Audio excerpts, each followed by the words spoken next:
more lovable, or more appreciated, and better men than you see right up here. We better men we don't have to have any man, but I guess we do. We're here because we learned about our wives and we listen to our mothers. And that's probably the key to setting us free.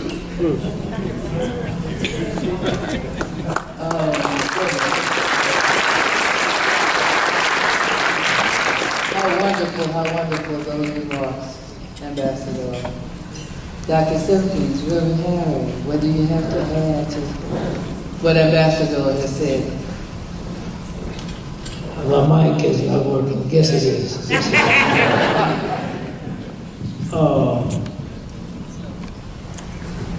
I guess what I want to say in response to what Ambassador Young said,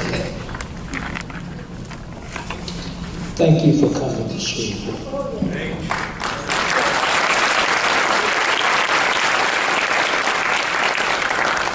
Thank the committee and the persons who made this possible.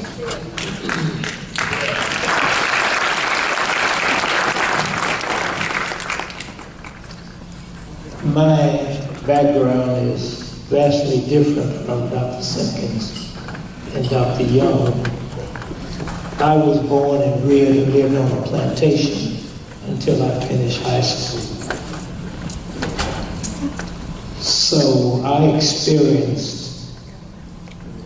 on the plantation a form of slavery that you did not.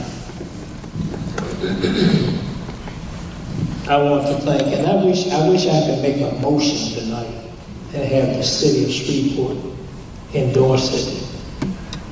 What we failed to say publicly and realize, Dr. Simpkins is the father of the civil rights movement in Shreveport.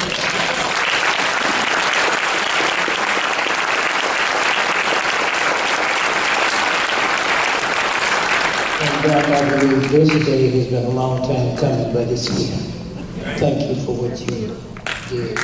I would not have met Martin King, though he spoke commencement of my graduation at Bishop College in 1959. Dr. Simpkins introduced me to him March 1st, 1960. I was hired as a field representative. March 1st, I was arrested for the first time. By October 12th, I believe, 1960, there was an attempted assassination on my life. And may I correct you, Dr. Young, it was not at the church where I pastored. It was at Dr. McLean's church. Of course, the church I pastored was on such a high hill, he couldn't roll horses on that.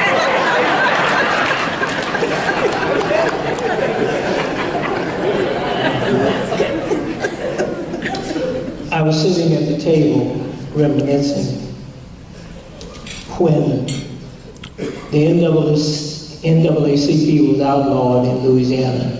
It was Dr. Simpkins and pastors and other persons who met and organized a group called United Christian Movement and carried on the same work that the NAACP carried on. Many of you do not realize in the 50s, a group of pastors, the late Dr. Redlich, A.L. Scott, and others, rode the buses, the public transit in Shreveport, and that was led by Dr. Simpkins. I do remember,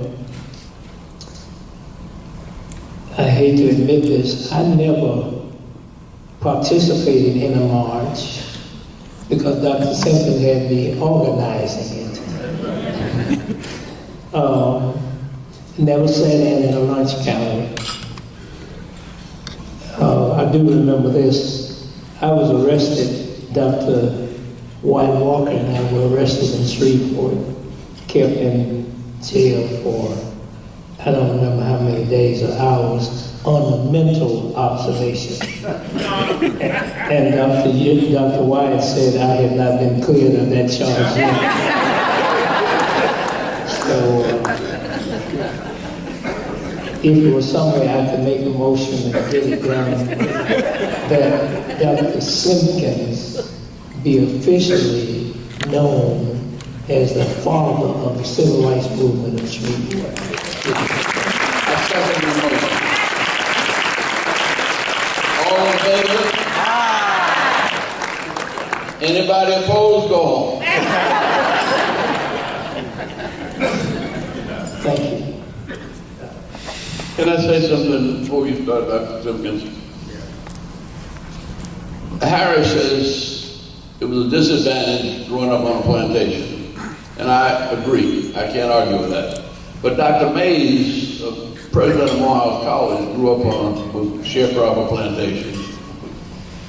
And one of his leadership tasks, and he picked Martin Luther King and Maynard Jackson, because they were privileged kids.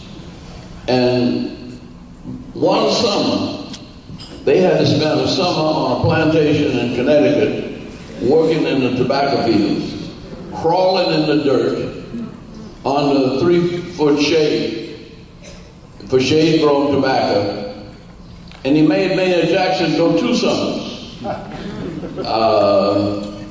Because he had this feeling, if you're going to lead people, you have to know the life that they have led. That's right.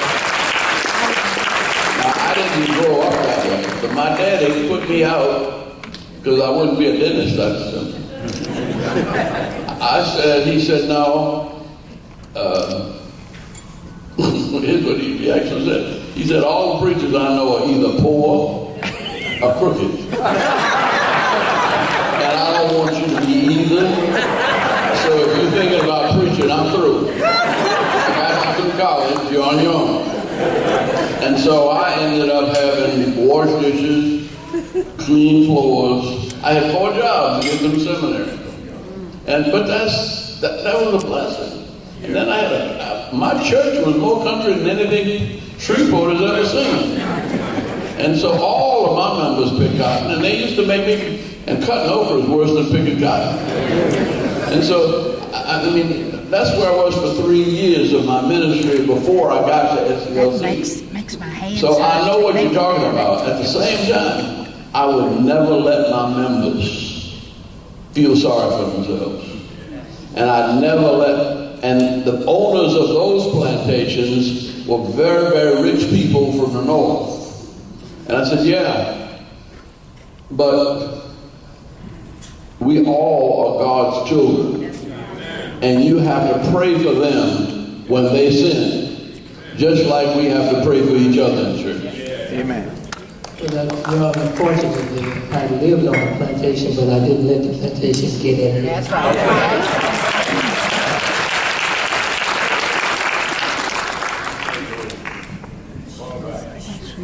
A long way back.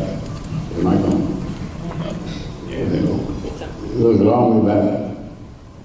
My grandfather in the 1980s lived in a white neighborhood in Mansfield, Louisiana. And they wanted his land. So they sent him a little black dog with a rope around his neck. So nigga got out of town. He sat there on the front porch and waited to hear more from him. So a white man came by to Calvin Scott, who was the Justice of the Peace, came by. And he said, well, Steve, I'm not with this group. They're getting together for lynching. What do you want me to say? Tell him. My grandmother said nothing. Sit on the front porch with a gallon of whiskey and a shotgun. So he said, Steve, I'm going downtown. I said, what will you tell him? You tell him, come on, because I'm damn tired of waiting. Then in the church, Reverend Blake, was my first encounter with segregation. You know, in the Baptist church, they have what called a mourner's bench.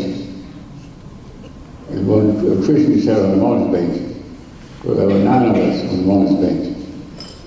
And then somebody come who was righteous come and pray for them. Some cousin Laura came down on her knees and prayed for me. I knew she never did because she let me stop fighting about 10 minutes ago. So on the mourner's bench, it was joined, but I didn't feel no religion, I didn't feel nothing. So I didn't do nothing. So my seat every Sunday was on the mourner's bench, by myself. And I paid tic-tac-toe by myself. So finally, Mrs. Berta, who worked for the Du Bois family, wanted to come to church to celebrate her retirement. So they told me, the previous person told me I sit on the bench every Sunday as my seat, my permanent seat. So finally, the white folk came to the church, and guess where my seat was? In the back of the church. So I told my grandmother, I don't want to go to church. God didn't move, heart didn't move. So one Sunday morning, I went to Sunday school, but not to church. They said, "Precious Lord, take my hand. Lead me on, let me stand." I felt something in it. Then I joined church, but I felt the Spirit by itself.